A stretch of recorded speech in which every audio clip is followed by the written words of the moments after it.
Hello दोस्तों। Good morning, नमस्कार। आप सभी का स्वागत है आप सभी के अपने यूट्यूब चैनल परीक्षा की शिक्षा में।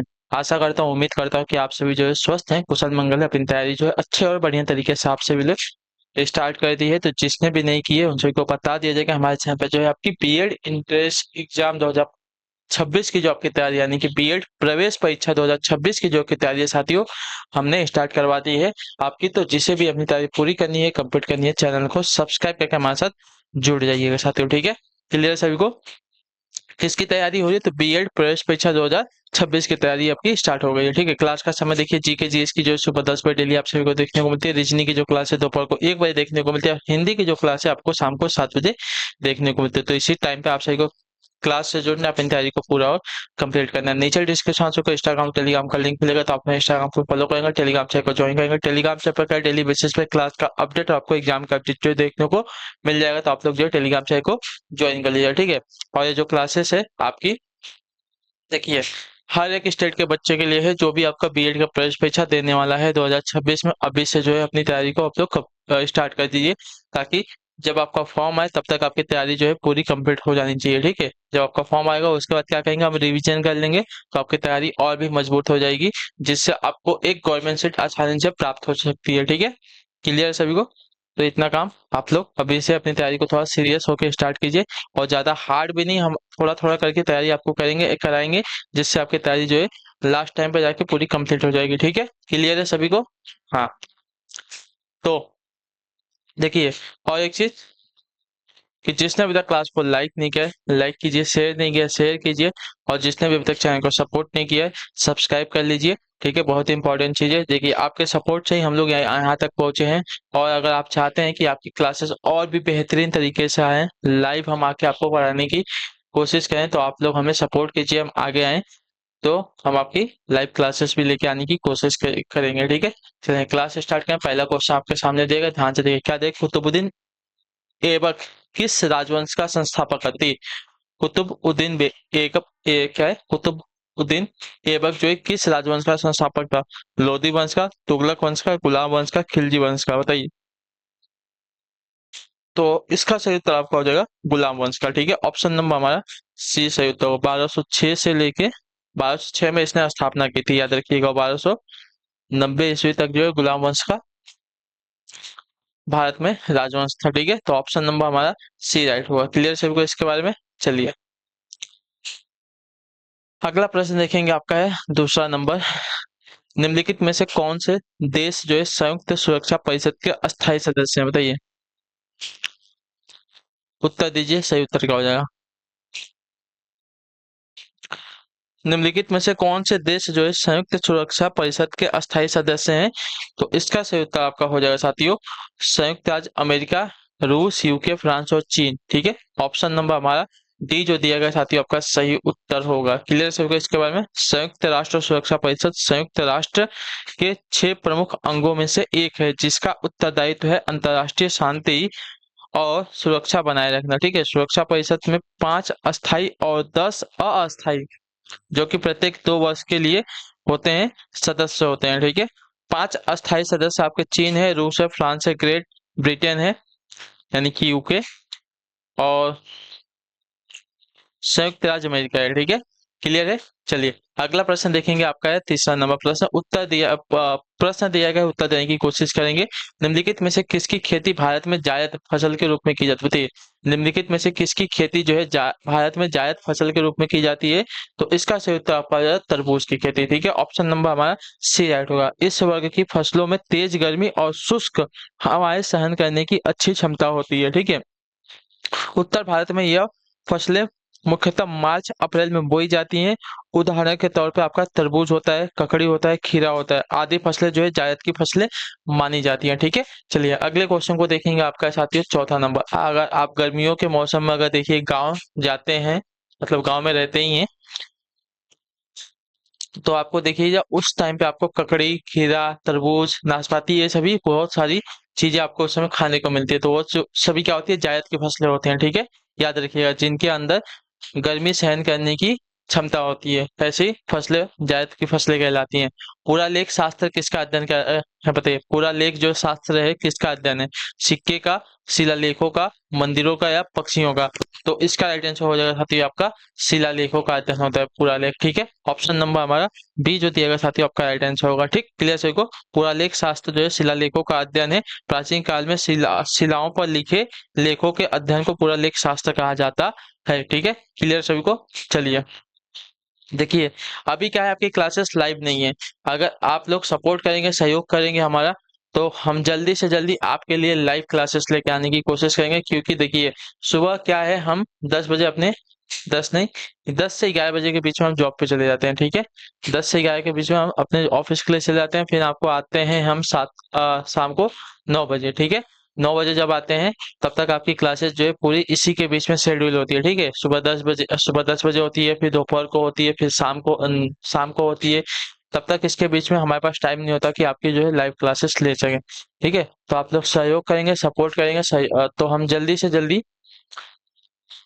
अपनी जॉब छोड़ के आपके लिए टाइम निकालेंगे, पूरा सहयोग करेंगे आपके लिए कि आपकी लाइव क्लासेस आए, आपका जो डाउट है लाइव हम क्या करें, सॉल्व करने की कोशिश करें। ठीक है, तो यह सभी जो है आपके ऊपर डिपेंड करता है कि आप जल्दी से जल्दी कितना क्या करना चाहते हैं। ठीक है, चलिए अब आते हैं क्वेश्चन पे। और उससे पहले चैनल को आप लोग जो है सब्सक्राइब कर लीजिए और शेयर कीजिए दबा के। जो भी आपके भाई बहन है, दोस्त यार हैं, उनके साथ जो है क्लास को शेयर कीजिए और उनको बताइए कि यहाँ पे जो है आपकी बीएड इंटर्नशिप 2026 की तैयारी आपकी करवाई जा रही है, स्टार्ट करवा दी गई है। ठीक है, क्लियर सभी को? चलिए, भारत में लोसूंग या लोसोंग त्योहार ज्यादातर हर साल दिसंबर के महीने में मनाया जाता है। यह त्योहार भारत के किस राज्य का सबसे महत्वपूर्ण त्योहार है? ठीक है, लोसुंग या लोसोंग। ठीक है, तो यह आपका राइट आंसर हो जाएगा साथियों तिब्बत सिक्किम का हो जाएगा। ठीक है, ऑप्शन नंबर हमारा बी राइट होगा। ठीक है, तिब्बती लूनर कैलेंडर के अनुसार साल में 10वें महीने के 18वें दिन लोसोंग उत्सव मनाया जाता है। ठीक है, यह उत्सव मुख्य रूप से 4 दिनों तक जारी रहता है। यह ऐसा समय है जब किसान अपनी फसलों की कटाई का जश्न मनाता है। ठीक है, भूटिया जनजाति का एक पारंपरिक त्योहार लोसोंग उत्सव भी लेपोचा जनजाति के लोगों द्वारा मनाया जाने वाला नमोसो त्योहार की तरह ही समान उत्सव के साथ मनाया जाता है। ठीक है, चलिए अगला प्रश्न है आपका छठा नंबर प्रश्न, उत्तर दीजिएगा। आंसर, बीसी रॉय पुरस्कार किस क्षेत्र में दिया जाता है? बताइए, बीसी रॉय पुरस्कार जो है किस क्षेत्र में दिया जाता है? तो इसका राइट आंसर हो जाता है चिकित्सा के क्षेत्र में। ऑप्शन नंबर हमारा सी राइट होगा। ठीक है, बीसी रॉय पुरस्कार जो है चिकित्सा के क्षेत्र में दिया जाता है। ऑप्शन नंबर सी हमारा सही उत्तर हो जाएगा। सातवां नंबर, दामोदर वैली कॉर्पोरेशन क्या है? बताइए, दामोदर वैली कॉर्पोरेशन क्या है? तो दामोदर वैली कॉर्पोरेशन जो है आपका दामोदर घाटी की देखभाल करने वाला एक नगर निगम है, याद रखिएगा। ठीक है, तो ऑप्शन नंबर हमारा जो दिया गया है बी वाला विकल्प आपका सही उत्तर होगा साथियों। ठीक है, क्लियर हो गया? इसके बाद दामोदर घाटी निगम भारत की बहुउद्देशीय नदी घाटी परियोजना है। दामोदर वैली कॉर्पोरेशन दामोदर घाटी की देखभाल करने वाला एक निकाय है। ठीक है, अगला प्रश्न देखेंगे आपका है 8वां नंबर प्रश्न, भारत में सर्वोच्च वीरता पुरस्कार कौन सा है?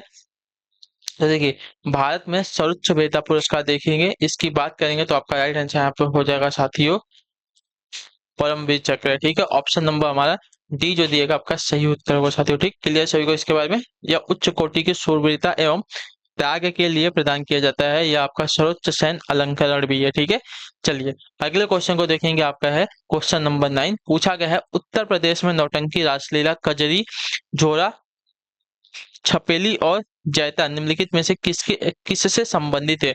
लोक नृत्य से है, शास्त्रीय नृत्य से तो नहीं है, लोक चित्रकला से ये भी नहीं होगा, प्रसिद्ध मेला से नहीं होगा, आपका ये सभी के सभी लोक नृत्य हैं। ठीक है, ऑप्शन नंबर हमारा ये जो दिएगा साथी आपका राइट आंसर होगा। क्लियर होगा इसके बारे में? उत्तर प्रदेश में नौटंकी, रासलीला, कजरी, छोरा, छपेली और जैता जो है आपके लोक नृत्य से संबंधित हो जाएंगे। ठीक है, अगले क्वेश्चन को देखेंगे। आपका है साथियों 10वां, पुलतीजर पुरस्कार किस क्षेत्र में असाधारण कार्य के लिए प्रदान किया जाता है? बताइए, पुलतीजर पुरस्कार जो है किस क्षेत्र में असाधारण कार्य के लिए प्रदान किया जाता है? तो इसका सही उत्तर हो जाएगा साथियों आपका साहित्य एवं पत्रकारिता के क्षेत्र में। ऑप्शन नंबर हमारा सी जो देगा साथियों आपका राइट आंसर होगा। ठीक है, हाँ या ना? पुलतीजर पुरस्कार जो है साहित्य एवं पत्रकारिता में असाधारण कार्य करने के लिए दिया जाता है। ठीक है, पुलतीजर पुरस्कार संयुक्त राज्य अमेरिका द्वारा प्रदान किया जाता है। क्लियर है? अगले क्वेश्चन को देखेंगे। आपका है 11 नंबर प्रश्न, उत्तर दीजिएगा राइट आंसर, प्रसिद्ध पुस्तक द कैलकट्टा क्रोमोजोम निम्नलिखित में से किस लेखक द्वारा लिखी गई है? ठीक है, उत्तर दीजिए। प्रसिद्ध पुस्तक द कैलकत्ता क्रोमोजोम्स निम्नलिखित में से किस लेखक द्वारा लिखी गई है? तो यह लिखी गई है साथियों आपकी अमिताभ घोष के द्वारा। ठीक है, ऑप्शन नंबर आपका सी जो दिएगा साथियों आपका राइट आंसर होगा। ठीक है, इस पुस्तक में इन्होंने जो है मलेरिया के मच्छर की तहकीकात की है। ठीक है, याद रखिएगा। अगला प्रश्न है आपका साथियों 12वां प्रश्न क्या देगा? भारत के कच्छ का रण किसके लिए प्रसिद्ध? बताइए, भारत के कच्छ का जो रण है किसके लिए प्रसिद्ध है? तो भारत के कच्छ का जो रण है प्रसिद्ध है साथियों आपका ज्वारीय मिट्टी के मैदानों के लिए। ठीक है, तो ऑप्शन नंबर हमारा ए जो दिएगा साथियों आपका राइट आंसर। कच्छ का रण जो है गुजरात प्रांत के कच्छ जिले के उत्तर तथा पूर्व में फैला हुआ एक नमकीन दलदल का विषम प्रदेश है। यह लगभग जो है 23,000 वर्ग किलोमीटर क्षेत्रफल में फैला हुआ है। इस क्षेत्र का गर्मियों में तापमान आपका जो है 44 से 50 डिग्री सेल्सियस तक जो है बढ़ जाता है। ठीक है, चलिए अगला प्रश्न है आपके सामने है, उत्तर दीजिएगा। 13 नंबर प्रश्न क्या देगा? वाणिज्यिक बैंक निम्नलिखित में से किस प्राथमिक क्षेत्र में ऋण देता है? बताइए।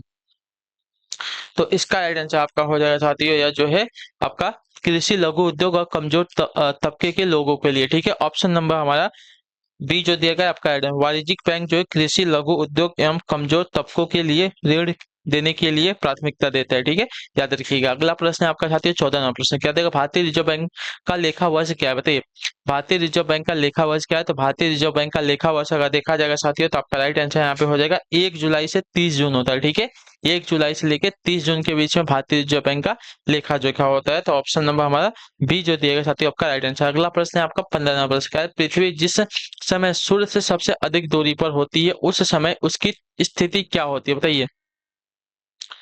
तो इसका राइट आंसर आपका हो जाएगा साथियों एफेलियन। ठीक है, ऑप्शन नंबर हमारा ए राइट होगा। पृथ्वी जब सूर्य से अधिकतम दूरी पर होती है तो उसे अपसार, हिंदी में क्या कहते हैं इसे?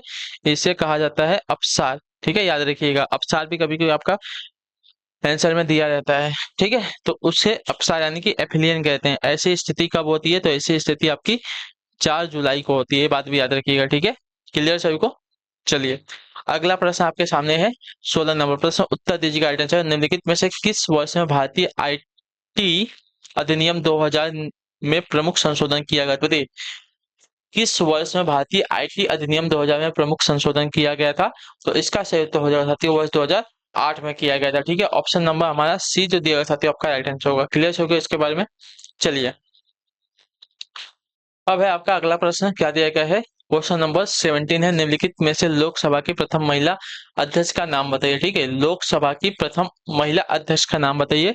तो इनका राइट था आपका मीरा कुमारी। ठीक है, ऑप्शन नंबर आपका जो सी दिया गया आपका सही होगा। 15वीं लोकसभा 2009 से 2014 में लोकसभा की प्रथम महिला अध्यक्ष जो है मीरा कुमारी रही थी। ठीक है, तो ऑप्शन नंबर हमारा सी जो दिया गया साथियों आपका राइट आंसर। अगले प्रश्न को देखेंगे आपका साथियों 18 नंबर, निम्नलिखित में से कौन सी हवाएं जो है भूमध्य सागर से भारत के उत्तरी पश्चिमी भाग की ओर चलती हैं? तो इसका राइट आंसर आपका हो जाएगा साथियों पश्चिमी विक्षोभ चलती है। ठीक है, ऑप्शन नंबर हमारा ए जो दिया गया साथियों आपका राइट आंसर होगा। ठीक है, हाँ या ना? पश्चिमी विक्षोभ जो है हवाएं भूमध्य सागर से भारत की ओर उत्तरी पश्चिम भाग की ओर चलती हैं। तो ऑप्शन नंबर हमारा जो ए दिया गया साथियों आपका राइट आंसर होगा। अगला प्रश्न है आपका साथियों 19 नंबर, उत्तर दीजिएगा राइट आंसर का। एजोला रिक्त स्थान के लिए मृदा उर्वरता को बढ़ाता है। एजोला जो है किसके लिए मृदा उर्वरता को बढ़ाता है? तो इसका राइट आंसर आपका हो जाएगा साथियों या जो है चावल की खेती हुई। ठीक है, ऑप्शन नंबर हमारा डी जो दिया गया साथियों आपका राइट आंसर। एजोला जो है चावल की खेती के लिए मृदा उर्वरता को क्या करता है? बढ़ाया है। ठीक है, तो ऑप्शन नंबर हमारा जो डी दिया गया आपका राइट आंसर होगा। ठीक है, क्लियर होगा इसके बारे में? चलिए अगले प्रश्न को देखेंगे आपका क्या दिया गया है 20 नंबर, संविधान में निम्नलिखित में से किसके बारे में उपबंध नहीं है? बताइए, संविधान में निम्नलिखित में से किसके बारे में उपबंध नहीं है? तो इसका राइट आंसर आपका हो जाएगा साथियों संविधान में जो है आपका योजना आयोग के बारे में उपबंध नहीं है। तो ऑप्शन नंबर हमारा जो डी दिया गया साथियों आपका राइट आंसर होगा। ठीक है, योजना आयोग एक आपका गैर संवैधानिक निकाय है, इसके बारे में संविधान में कोई उपबंध नहीं है। निर्वाचन आयोग, वित्त आयोग और लोकसभा आयोग के बारे में आपका उपबंध दिया गया है संविधान में। ठीक है, योजना आयोग के बारे में नहीं दिया गया है। 21 नंबर आपका क्वेश्चन पूछेगा, महाबलीपुरम स्थित 81 शैल मंदिरों का प्रसिद्ध नाम क्या है? बताइए, तो इसका सही उत्तर हो जाएगा, इसका नाम है रथ। ठीक है, ऑप्शन नंबर हमारा ए जो दिया गया साथियों आपका राइट आंसर। महाबलीपुरम स्थित एक काश्मीरी शैल मंदिरों का प्रसिद्ध नाम आपका रथ है। यहाँ पर एक ही पत्थर से बने हुए 5 मंदिरों का समूह है जिन्हें रथ कहते हैं। ठीक है, क्लियर है। अगला प्रश्न आपका है 22 नंबर प्रश्न, भारत में नोटबंदी यानी कि विमुद्रीकरण कब हुई थी? तो यह हुई थी साथियों आपका 8 नवंबर 2016 को। ठीक है, याद रखिए, बहुत इंपॉर्टेंट क्वेश्चन है, तो इतने याद रखिए। भारत में नोटबंदी कब हुई थी? तो 8 नवंबर 2016 को हुई थी। ठीक है, क्लियर सभी को। चलिए अगला प्रश्न है आपके सामने 23 नंबर, उत्तर दीजिएगा अटेंशन होगा। नोटबंदी के पहले अर्थव्यवस्था में 500 रुपए के नोटों की संख्या कितनी थी, बताइए। तो भारत में नोटबंदी के पहले अर्थव्यवस्था में 500 नोटों की 500 रुपए के नोटों की संख्या आपकी 17,165 मिलियन थी। ठीक है, 17,165 मिलियन थी 500 नोटों की संख्या। ठीक है, भारत में नोटबंदी से पहले 500 रुपए के नोटों की संख्या। ठीक है, 17,165 मिलियन, याद रखिएगा। अगला प्रश्न है आपका 24वां, पृथ्वी के वायुमंडल की किस परत में ओजोन की परत होती है, बताइए। पृथ्वी के वायुमंडल के किस परत में ओजोन की परत होती है? तो इसका राइट आंसर आपका हो जाएगा समताप मंडल में। ऑप्शन नंबर हमारा डी जो दिया गया साथियों आपका राइट आंसर होगा। ठीक है, पृथ्वी के वायुमंडल की समताप मंडल परत में जो है ओजोन की परत होती है। ऑप्शन नंबर डी हमारा सही उत्तर। 25 नंबर है, ग्रेट बैरियर रीफ कहाँ स्थित है?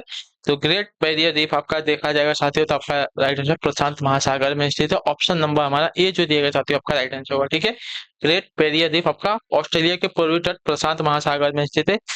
ठीक है, यह प्रवाल भित्तियों से बनी हुई संरचना है। यह विश्व की सबसे बड़ी कोरल रीफ है। ठीक है, कौन सी रीफ है? तो कोरल रीफ है विश्व की सबसे बड़ी। ठीक है, चलिए तो इसी के साथ जो आपकी क्लास है आज की यहाँ पे कंप्लीट होती है। उम्मीद करता हूँ आपको क्लास जो है अच्छी लगी है, पसंद आई है। तो अपना जो फीडबैक है क्लास का नीचे कमेंट में बताइएगा क्लास के बारे में। ठीक है, और अगर क्लासेस देखिए आप सभी को हमें बहुत ही अभी सपोर्ट चाहिए, तो आप लोग जितना हो सके उतना हमें सपोर्ट कीजिए अच्छे से। ठीक है, क्लास को लाइक कीजिए, चैनल को सब्सक्राइब कीजिए और हमें बताने की कोशिश कीजिएगा आपको और क्या करना है, क्या चाहते हैं आप क्लास के बारे में, वो भी हमें कमेंट क्लास के बारे में हम लोग कमेंट में बताएंगे। ठीक है, चलिए तो आपसे मिलते हैं हम आपके अगली क्लास में। तब तक के लिए टाटा बाय बाय, जय हिंद जय भारत। आपसे क्लास से जुड़ने के लिए बहुत बहुत ही धन्यवाद साथियों।